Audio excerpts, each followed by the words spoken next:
अब थोड़ा सा प्रसंग यहाँ, उस नारद जी ने जो धीमर गुरु बनाया था वो कौन था?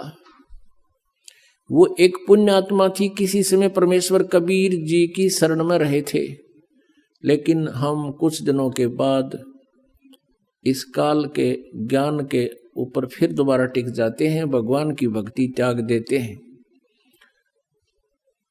ऐसा ही उस नादान आत्मा ने कर रखा था। फिर यो काल ऐसे कर्म बिगड़वा दे उस पुण्य आत्मा के, ऐसी जगह मछियारों का जन्म दे दिया, और वो मछली पकड़ के लावे और बेचे, उसे तो गुजारा कर, आप भी काट के खावे। अब कहते हैं कबीर कमाई आपनी कदे ना निष्फल जा, 7 समुद्र आडे पड़े मिले अगा हुआ। क्या हुआ कि एक बार वो जिस राज्य में रहता था वहां के सभी तालाबों की मछलियां उसने पकड़ ली थी, कालू नाम के जीमर ने, वो तो खाली हो लिए थे। उसने देखा कि पड़ोसी राजा एक बहुत धार्मिक व्यक्ति था, उसने सब जगह ये आदेश दे रखा था कि मेरे राज्य में हिंसा नहीं हो, जीव हिंसा नहीं हो, और इस कारण से किसी भी तालाब में कोई मछलियां नहीं पकड़ता था। और वो चला गया कालू, उसने देखा सी मोटी मोटी तोरी सी भारा भारा घिया सी कूदे उसके अंदर, उसने सोचा सुबेरा करूंगा काम। उसको ये भी पता था कि राजा ने यहाँ आदेश दे रखा है कि यहाँ प्रतिबंध है, उसने सोचा रात में चोरी करूंगा। अपनी पत्नी से कहकर चला गया कि मैं ऐसे ऐसे जा रहा हूं उस तालाब पर, और है तो वहां खतरे का काम, पर देखी जाएगी, अब रोजगार तो यही है। अब वो पहुंच गया वहां तालाब पर। तालाब के आसपास झाड़ बोझड़े भी होते हैं। उसने जाल डाला था सुबह सुबह, वो सुबह का टाइम हो गया 4 बजे, गर्मियों के दिन थे, थोड़े थोड़े, थोड़ी सी सर्दी सी भी थी, इस तरह टाइप का मौसम था। तो उसको सर्दी लगी, तालाब में से निकला, उसने क्या करा, एक अग्नि जला ली हाथ सेकने के लिए। अग्नि जलाई, लकड़ तोड़कर हाथ उठ सेके, और पहले तो उसने देखा कि कोई होगा तो यहां आ जाएगा, आग जला लेता हूं। उसने आग जला दी, देखा कोई नहीं आया, कोई पहरेदार होगा तो आओगा भी, कैसे है, बातचीत पूछा, कह दूंगा विराह चलता हूं, ठंड लग रही है थोड़ी, हाथ सेकूं, थोड़ी थोड़ी सर्दी सी थी।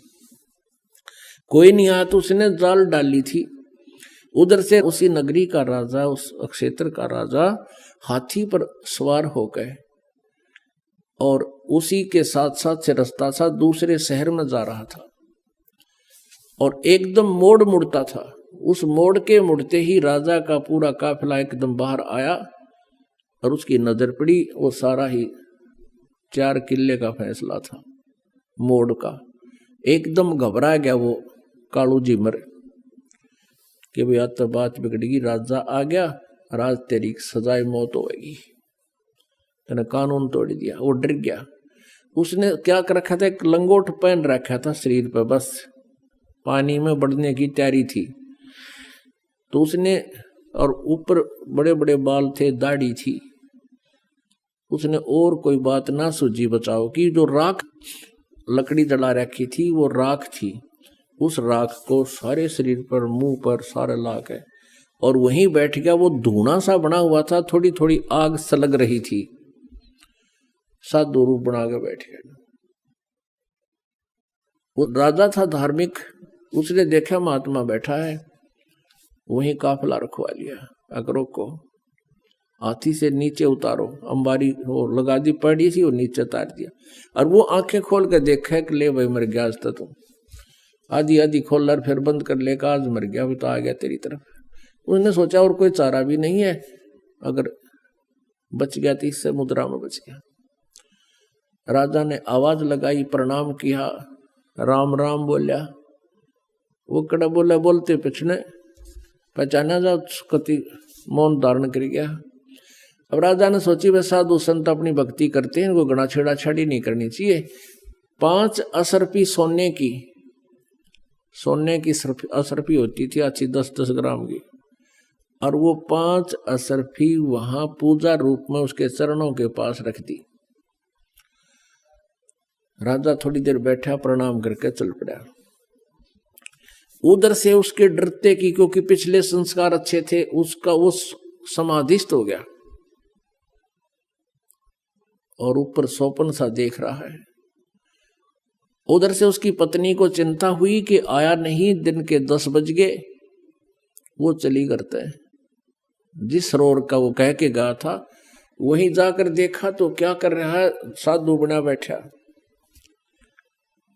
और उसकी पत्नी ने पहले तो उसको आवाज लगाई कि तू मर रहे गाड़ा की, तू बैठा है, चल जल्दी करने, कोई अड़ा आ गया, यहाँ आ गया, तुझे पकड़ लेगा। हो ना उठिया तो उसके एक मारा कड़मड़ थप्पड़, ये खड़ा हो ले तू। उसने नो कहा मैं तो आज आया था जी, आज आया था जी। उसने सोचा ये राजा के सर्वेंट आगे की तय, नो कहा जी मैं तो आज पहली बार आया था। उसने देखा उसकी पत्नी अपनी पत्नी से कहने लगे राजा कहाँ गया। उसकी पत्नी बोली राजा कौन था। राजा आया था यहाँ से। वो बोली राजा आता तेने छोड़ देता। फिर उसने देखा 5 असरफी रखी है। अब देखो कैसे परिवर्तन आता है। अब उसने नो सोच ली कि हे भगवान, हे परमात्मा, तेरे नाम पर मैंने तो नाटक सा कराया था, एक नकली स्वांग भरा था आपकी शरण का, और इतना ही मैं अपनी इतनी हमें सुरक्षा भी दे दी, मेरी जान भी बख्श दी, ये 5 असरफी दे दी, मैं 10 साल भी इतनी कमाई नहीं कर सकता जो आपने मेरे पास रखवा दी। उसी दिन से बैराग हो गया कि हे परमात्मा, तेरे नाम में, तेरी शरण में इतनी शक्ति, इतना सुख। अपनी पत्नी से कह दिया कि ले ये तेरी 10 साल की 20 साल की कमाई है यार, ले जा तू, और मैं आज के बाद मछली पकड़ू को नहीं। घर चले गए। उसकी पत्नी बोली काम करे बिना नहीं सरया करता, जा वो दे दे जाड़ा हाथ में, वो बांध दे रोटी 4 उसके। और वो चल पड़े, बैठ के जंगल में खा कर रोटी, अन्नो देखे भगवान, नो क्या करें, गुरु बिन मोक्ष नहीं होता। हे परमात्मा, गुरु बिन मोक्ष नहीं होता। कोई संत मिले, संतों के पास जावे, उनसे पूछा ताछी करे। तो फिर एक दिन परमेश्वर कहते हैं इस आत्मा की प्रत्येक रिक्वायरमेंट को सब परमात्मा पूर्ण ही पूरा करता है, जो तीनों लोकों में प्रवेश करके सबका धारण पोषण करता है। परमेश्वर आगे एक साथ 2 रूप बना के कबीर देव जी, और उससे कहा कि भाई भगत कैसे बैठा है, कि महाराज जी मैं भक्ति करूं हूं। परमात्मा ने कहा भाई गुरु बिन बात तो ना बनाया, गुरु तो होना चाहिए। कहा जी गुरु तो होना चाहिए, आप बन जाओ मेरे गुरु जी। कहा भाई ठीक है, मैं बता देता हूँ, नाम ले, भक्ति कर, ऐसे ऐसे करना, ये करना, ऐसे नहीं करना। अब उसने करी डट का साधना, और कुछ ही दिनों में उसको काफी उपलब्धि होगी। उधर से वो जो गुरु था, अब उधर नारद जी को एक ऐसी समस्या पैदा होगी थी। उसको कहा गया था कि आज सवेरे तू जावे और उसको गुरु बना ले, जब तेरा कल्याण होगा।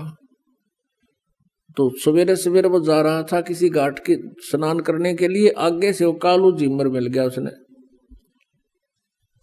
तो उसको उन्होंने गुरु बना लिया। उस कालू झीमर ने उसको बताया कि ये नाम जाप कर ऋषि जी, जब तेरा कल्याण होगा। अब कहने का भाव ये है पुणात्मा, हम ये सोचा करते थे कि कालू जो था एक सिंपल सा साधारण आदमी, एक मछियारा था, और उसको नारद जी ने गुरु बना लिया तो अब उसका उस सत्र का कल्याण हो गया। अब उस समय वो कालू झिमर नहीं था, उसने सारी बुराई छोड़ दी थी, वो संत बन गया था। लेकिन हम फिर भी वो फीत उतारते नहीं उसकी, उसको फिर भी धीमर कहा करते थे, झीमर कहा करते, जबकि वो परम संत हो गए थे।